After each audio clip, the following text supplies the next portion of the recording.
Churches in Kenya have launched a code of conduct that will require them to have their own internal mechanisms for resolving disputes and promoting accountability and transparency among church leaders.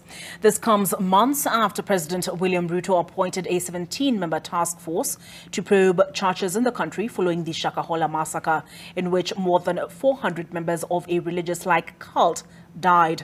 Rukia Bule has more.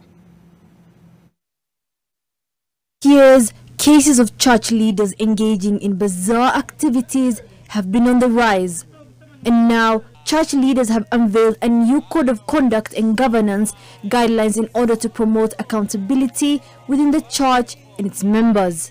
Those of us who have taken this route are saying we have also recognized that need, and therefore here is how we want to govern ourselves. When we have this conduct, it is drawing us to what in the Anglican circles we call collegiality, that we shall have something that binds us together.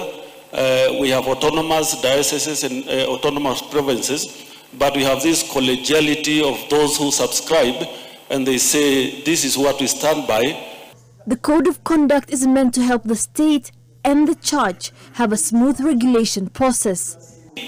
Those who subscribe to this code will have a way of saying when government comes and say, here is our instrument, which can also be enforceable under the law.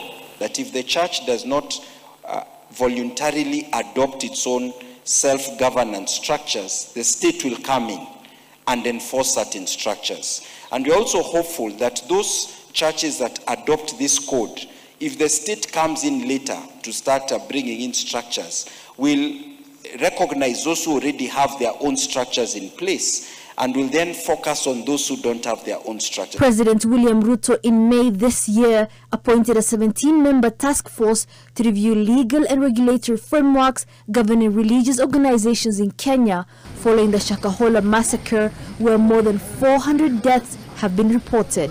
If you see what happened in Shakahola, it is a Christian teaching that fasting is a virtue, but somebody takes it overboard.